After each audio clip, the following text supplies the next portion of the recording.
Your reminder that being a massive stone-cold man-hater will, in fact, land you the most perfect boyfriend ever. Okay, first of all, there's no such thing as the most perfect, or the least perfect for that matter. Perfect is already a maximum. So, maybe spend less time hating men and retake third grade English class. Bruh. But other than the fact that your boyfriend is obviously a major simp, two questions come to mind. If you're a stone-cold man-hater, why do you spend your life with somebody you hate? And to the boyfriend, why do you spend your life with somebody who hates you simply for being a man?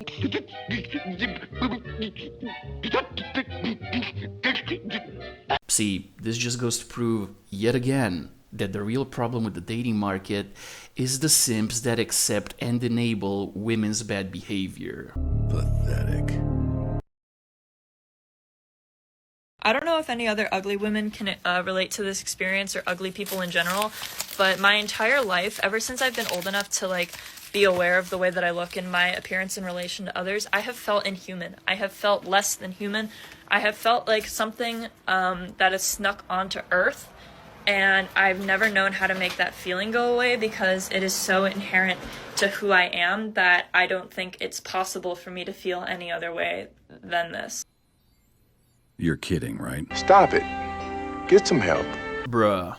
If Sarah Jessica Parker managed to become a Hollywood actress, Michelle Obama managed to become First Lady, and even frickin' Lizzo got a part in Star Wars, your appearance isn't the problem, sweetie. Your attitude is. What?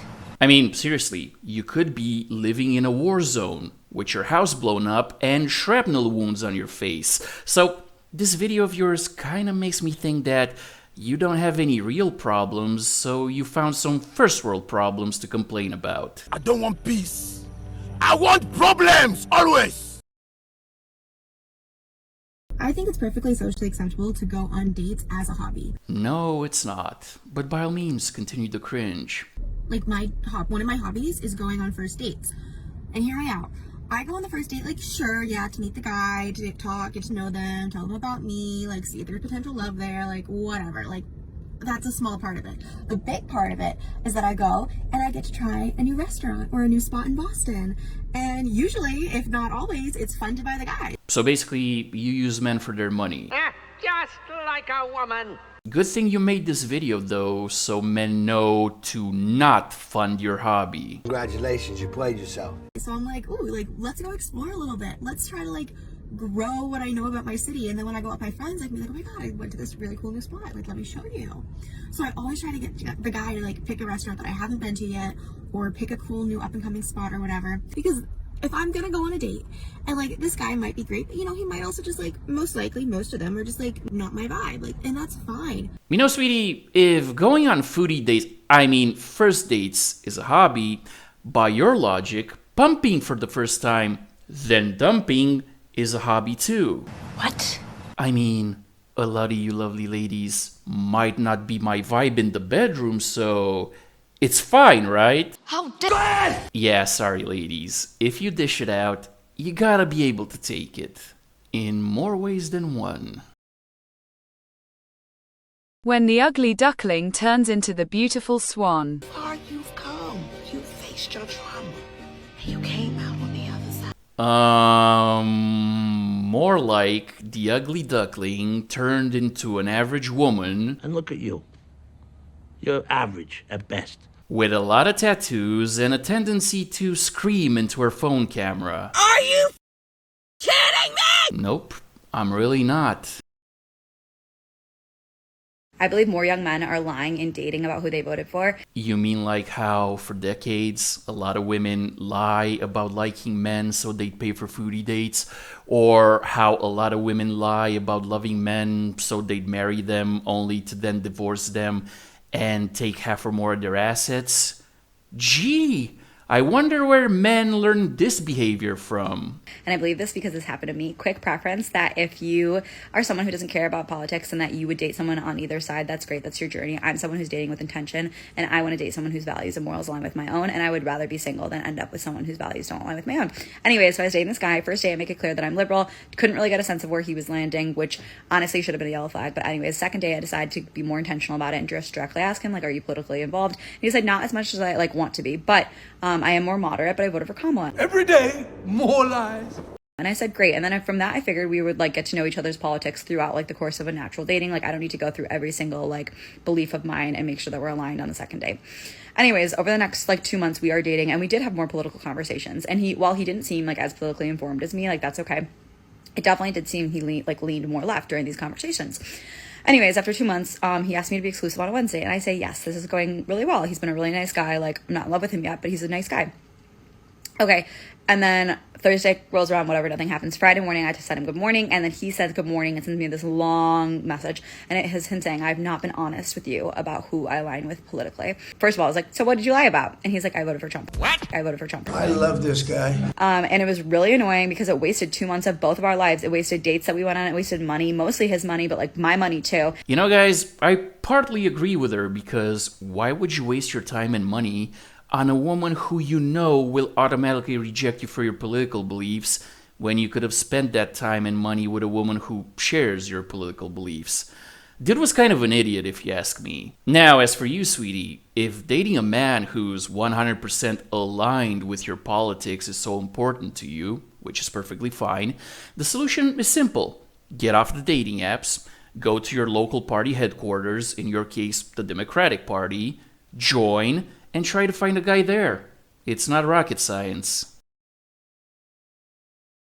I was actually so desperate to live in Germany that I almost got married for citizenship.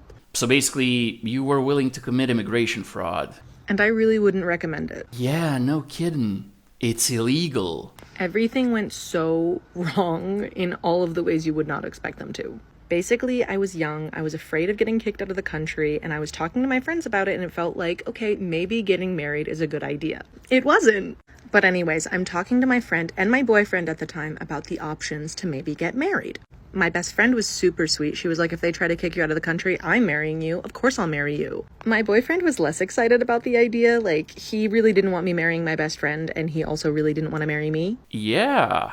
Who would have thought that your boyfriend wouldn't be thrilled about you marrying another person in order to commit immigration fraud, or would be even less thrilled about marrying you so he'd be an accessory to immigration fraud?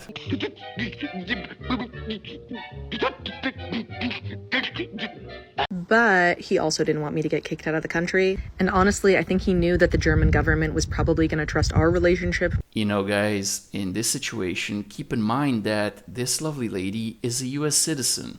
And I'm not saying that as if being a US citizen is a bad thing. But if she's the kind of person that's willing to commit immigration fraud, basically lying to the German government about her marriage so she could stay in the country, I think it's very likely that she could also lie to German police and to the US Embassy that her new German husband did bad stuff to her. So now that poor schmuck not only has to deal with German police, but also the US State Department. So when faced with that possibility, I really hope the guy decided to date German. Ladies, you can't get mad at your man for watching P-Hub if you're not putting out. That's literally torture. So stop being selfish and give him some, or let him handle it himself, and don't complain. You know, I never thought I'd agree with an OF girl who's obviously making this video as a marketing ploy, but in essence, she's right. A man and a woman should be in a relationship not only because they enjoy each other's company, but also because they enjoy doing bedroom stuff together. Especially in a marriage where the wife has a duty to put out for her husband. That is ridiculous.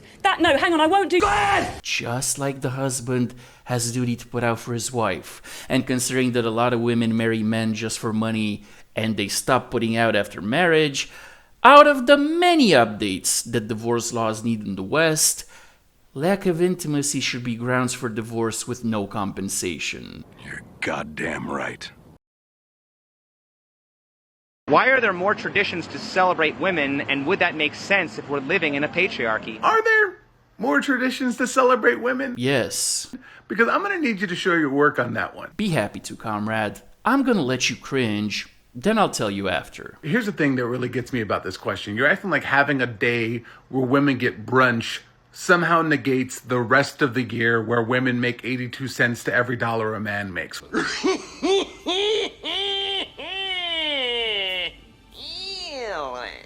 A shocking new claim about the falling marriage rate is raising a lot of questions right now. A new study says the reason fewer people are getting married is because there's a shortage of, quote, economically attractive men. The study from Cornell University says women aren't getting married because prospective husbands can't provide enough financial security. Women up to the age of 35 are out earning men. Men, make more money. It's not that hard. Well, guess these lovely ladies disagree with you. And you know, comrade, disagreeing with a woman is patriarchal behavior.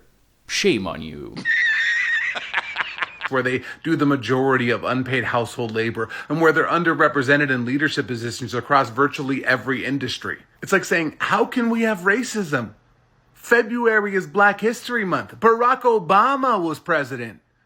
Do you see how that logic falls apart? No, because Obama wouldn't even have been the White House janitor if white people didn't vote for him. Also, I haven't seen a black president in Europe or Asia yet, so maybe think it through the next time you want to make this argument about America. The thing is, if we really lived in a matriarchy, we wouldn't need special days to remember that women exist and contribute to society. Their contributions would be woven into the fabric of how we talk about history, business, science, and politics every single day. But instead, we get 1 or 2 days where you have to buy flowers, and suddenly that's evidence that women run the world. Look how romantic I am. Look what I bought you. Look how much effort I put in. Now, please ignore how badly I've treated you for the last 364 days. Speak for yourself, comrade. I treat the women in my life very well. Thing is, they treat me the same, though. This isn't evidence of any sort of matriarchal power structure. You're just confusing performance with power. Okay, comrade. I said I'd present my work, and here it is. Everybody makes a fuss about International Women's Day on March 8th, but hardly anybody knows when International Men's Day is. When marriage happens, the ceremony itself is only about the woman, because she gets to wear a diamond ring and an obscenely expensive dress, and she also gets her own WWE entrance music, while the future husband just stands there waiting for her, like an obedient puppy.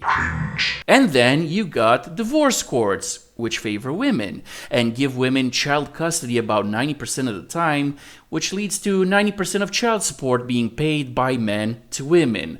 Then, you also have women in law enforcement and the military who have to pass lower physical standards than their male colleagues. And also, there's the teeny tiny fact that women are not eligible for the draft. Pathetic. Now, that's a lot of special treatment for the lovely ladies, and not a lot of equality, so yeah, comrade, you're right. It is about performance and power.